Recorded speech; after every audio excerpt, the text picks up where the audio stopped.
Hi there, everybody. Very good to be with you. Uh, let's see if folks are joining us. I get some messages. I hope the audio video is all right. SR, how are you? Rhonda, John Mahoney, Helen Skinner, Andre Elizabeth Mitchell, Elise Madeleine, David, the Reverend Flowers, Jacques, Diana Lynch. Very good to be with you. Marianne Baumgartner, yes, back in the U.S. This Beatles song is back in the U.S. Well, in any event, hi there, Laurie Green. Good to be with you. Hi there, Nash Belisoli. Hope I'm getting that correct. Hi there, Mary Glazer. Very good to be with everybody. Um, yeah, busy times because we were on book tour. Hi there, Marcia Trant. And then, of course, we're away. We did just a couple of open books from Normandy, but I think obviously a much earlier time. So when I was in book tour, we were at our friend Ann Patchett's wonderful bookstore, Parnassus Books in Nashville. And I picked up this book, Ai Weiwei on Censorship. And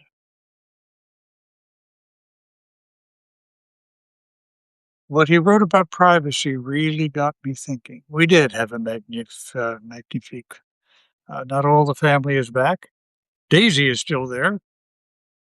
There, Lisa, Vesely. I can't tell you the pleasure it gives me, the joy it gives me to see Daisy romping on Normandy Beach. Oh, so, no, SR. So let me read what Ai Weiwei says. He begins right before censorship and privacy by saying the phrase "none of your business" uh, has lost all meaning.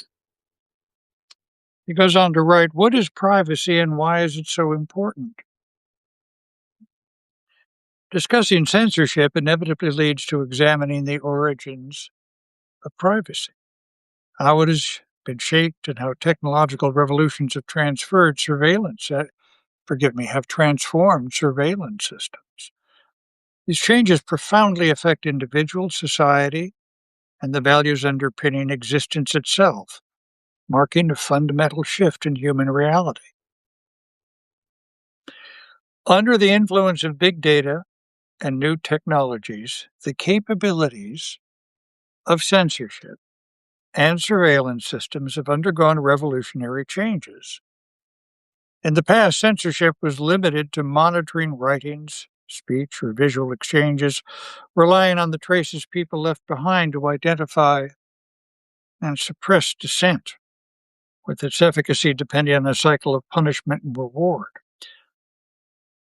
But with today's technological progress,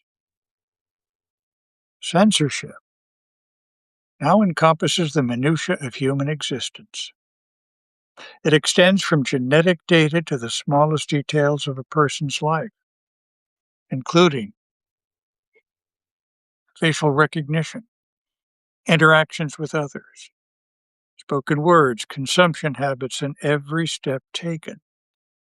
Social media activity, what individuals engage with, like, share, or react to, has become instantly accessible for analysis, often beyond the individual's own awareness or control. The scope, depth, and reach of modern censorship are unparalleled in human history, surpassing even the most dystopian visions of science fiction. The extent of surveillance creates a surreal, almost magical scenario, writes Ai Weiwei, that defines comprehension. It comes with devastating consequences, the collapse of foundational human values. The personal right to privacy is a defining characteristic of individual existence, but concepts such as personal rights, individual, sorry, personal rights, individual consciousness, and the fundamental quality of personal privacy are now, this is rough stuff, being systematically dismantled. Personal privacy is the right of an individual to own and protect aspects of their life that they do not wish to disclose or share. It serves as the moral, hi there, Jane. It serves as the moral foundation for faith, profession, family, friendship, and trust. Privacy ensures that certain aspects of a person's life remain unexposed and undisplayed, free from interference, questioning, or security or scrutiny by public values, and exempt from examination or rejection based on political, ideological, or religious differences. It encompasses the unknown or hidden aspects of one's life. Privacy safeguards the individual's ultimate right to own their own inherent value and qualities. Hi there, Carla. A right that fundamentally distinguishes one person from others or from the collective. I think occurred to all of us. We'll be discussing something, and next time we log into Amazon, they're offering us the book we were talking about, or the garden hose we were talking about at the dinner table. Under the control of technological power, authority can extend its reach into human interaction patterns, consumer information, health conditions, and behavioral traces. Comprehensive, omnipresent, and all-encompassing surveillance technologies have rendered traditional notions of personal privacy to be obsolete. And Ai Weiwei writes, when personal privacy ceases to exist, the essential characteristics of individuality also vanish. Information controllers, whether at the technological, political, economic, or moral level, become objective forces within systems of technological manipulation, government authority, commercial power, and ideological surveillance. Surveillance, from its inception to full realization, signals to the surveilled that the power of censorship has become infinitely magnified. Effortless and precise, it holds the potential to eliminate any dissenting thoughts or behaviors. Wow. This is Ai Weiwei writing. This warning surpasses humanity's understanding of self and personal space. More accurately, and here's, I think, a signature phrase, this space may no longer exist. Under the control of technological analysis, life's unique information is reduced to sameness, flattened into irrelevance.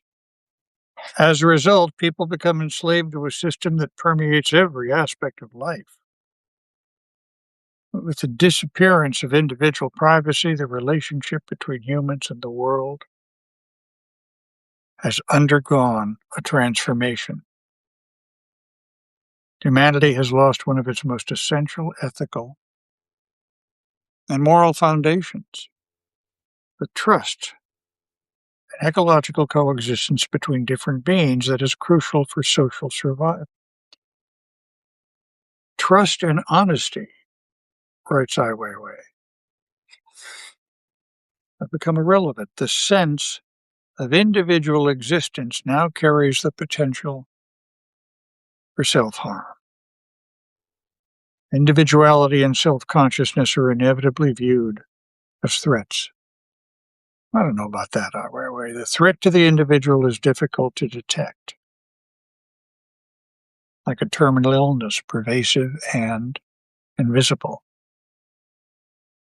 Now, here's something to really consider. This dystopian reality surpasses even the imagination of works like George Orwell's 1984, which grapple with the concept of censorship.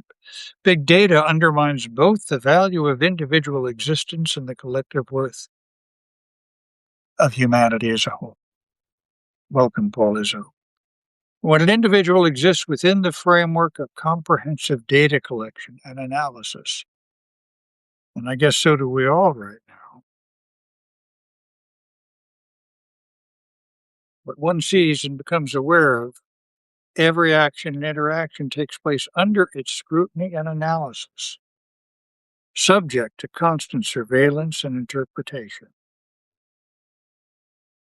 Individuals are reduced to a transparent, jelly-like state within society, formless, uniform, stripped of distinction. This disappearance of individuality resembles ghosts inhabiting bodies, impossible to exercise. This is important to hear. I do think maybe a little overstated, but he's Ai Weiwei. Few people have been through what he has. The primal human drive to assert difference and autonomy has been dismantled by today's technological systems, driven by desires for control and creating a stark new reality. This marks perhaps the most profound and complete de-individualization of humanity, he writes. A new societal attribute, a new kind of humanity emerges. It manifests in the superficiality of all values. In entertainment-driven distractions and in humanity's mutual trust and honesty gradually erode. Responsibility, duty, integrity disappear along with this. Honesty loses in value. Yeah. Responsibility, duty, and integrity disappear along with this. Honesty loses its value. And concepts like sincerity, hypocrisy, and deceit cease to hold any meaning, he writes. Utilizing technological big data, power becomes stronger than ever before. Censorship, he writes, is merely its precondition, by which it now wields disproportionately expanding control and an unprecedented monopoly over information and knowledge. Wow. This next chapter is censorship in the age of AI. I'm not going to go into that tonight. It's a lot to absorb. But so glad I picked up his book at Ann Patchett's wonderful bookstore. I'm so glad to be back with everybody. Might have an obligation tomorrow. I don't know. But Wednesday for sure we'll be here. And try and come up with something cheery in summary. So thank you, Paul. Very nice of you to say that. So thanks everybody for being with us tonight on an open book. Very good to be with you. And I'll give love to everybody else. Thank you, Carla. Good to be back. And it is a gem from Parnassus. So thanks. See you later. Take care. Bye-bye.